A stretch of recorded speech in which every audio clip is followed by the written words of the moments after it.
Yo, what's up sa inyo mga ka-inspire, no? Meron akong tips sa inyo mga ka-inspire, no, para madali ninyong maging kaibigan ng mga polis. Or sabihin natin, madali po natin makuha yung loob nila, madali natin silang maging mga kapalagay ng loob ba? Kasi siyempre sa araw-araw na kasama mo sila sa trabaho, di ba? Hindi naman pwede na nagtatrabaho ka lang na hindi mo naman sila maka-good vibes. Dapat nakaka-good vibes sila. So mga ka-inspire, no, meron akong ituturong tips sa inyo na pwede nating gawin para makapalagay natin sila ng loob, madali natin makuha yung loob nila, maging kaibigan natin sila kahit na hindi natin naiintindihan yung salita or kahit hindi tayo nagkakaintindihan ng lingwahe. So mga ka-inspire, meron akong mga ilang bagay na ibabahagi. Ito na-i-apply ko na rin ito actually. So alam naman natin ng mga Pilipino is happy people, na masayahin tayo. Ito yung mga ka-inspire number 1. Ito, kultura na nila to eh. Kumbaga, ito yung kinagisnan na nila or kaugalian na rin nila.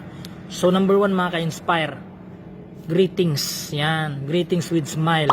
So dapat, mahilig tayong bumati sa kanila ng Dzień dobry. Yan. Kasi yun yung pagbati nila dito mga ka-inspire. Sa umaga, Dzień dobry. Yun. So ganun. Halimbawa, sa accommodation ninyo, may mga kasama kayong ibang lahi. Halimbawa, mga police or Ukraine. Yan. So, di ba? Halimbawa, pagising mo ng umaga, nagkita kayo sa kusina, nagkasalubong kayo, babatiin mo siya ng Dzień dobry. Yan. Tapos, siyempre, samahan mo ng ngiti. Samahan mo ng smile. Para naman kasi ang mga police at saka mga Ukraine kasi mga ka-inspire, no? Napaka-serious people. Kumbaga napaka-seryoso talaga ng mga mukha nila. Hindi mo makikita sa mukha nila yung ngiti na kahit na wala sila.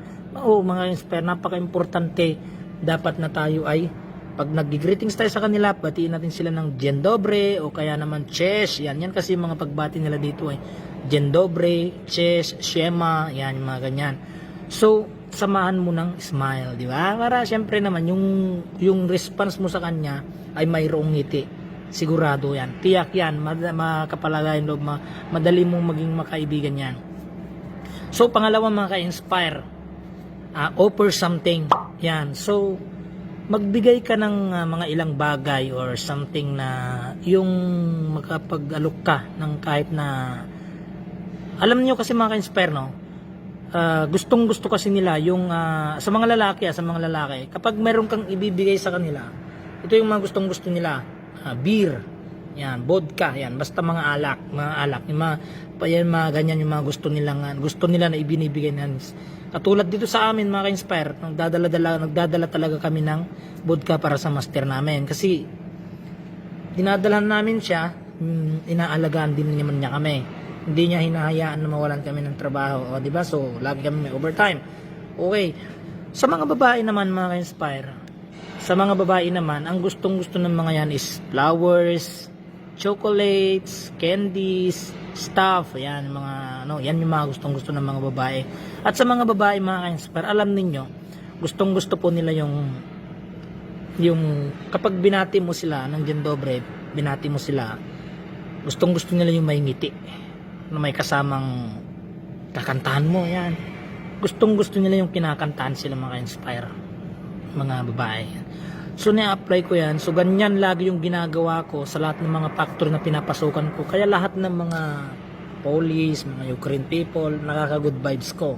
So, meron pa nga isang company dati na nung umalis ako, umiyak sila, tapos ayaw nilang umalis ako. Meron naman isang company, pinababalik ako dahil namimiss daw nila yung ingay ko, namimiss daw nila yung pagkanta-kanta kasi kaugalian ko na kasi mga ka-inspire yung kumakanta-kanta ako sa pwesto ko, habang trabaho ko, sumasayaw-sayaw ako. Okay lang naman sa kanila yung mga ka-inspire. Basta, kumbaga, ipakita mo lang sa'yo, sa sarili mo, sa kanila na masaya ka, na ikaw ay masayahing tao yon. So, pagka ganun lagi, araw-araw kanilang nakikita na ganun mga ka-inspire, natutuwa sila sa'yo. Tutuwa sila. Okay. So, yun mga ka-inspire, no? Siyempre, kailangan din naman natin sila na sundin kung ano yung ipag-utos nila. Halimbawa, utusan ka, no? Pag inutusan ka, sumunod ka kaagad. Yun yung mga gustong-gusto nila, yung kapag mayroon silang gustong ipagawa sa'yo, nagagawa mo kaagad siya. Tapos mayroon silang mga gustong ipatapos sa iyo, natatapos mo kaagad. Yun yung mga gustong-gusto nila, lalong-lalo na yung mga natin, mga supervisors natin, mga ka-inspire. gustong gusto nila yan. Yan yung mga bagay na mamimiss nila sa'yo pag nawala ka. So yun lang naman yung mga ilang bagay na dapat natin na yun lang maibigay kong tips, no? Na madaling paraan para makuha natin yung loob ng mga polis, ng mga katrabaho, mga lokal na mga kasama natin sa trabaho. So mga ka-inspire, sana ay kung ikaw man ay bago pa lang dito sa Poland or ikaw ay nahihiya, mahihain makipag-usap sa mga polis, alisin mo yung hiya, wag ka mahiya.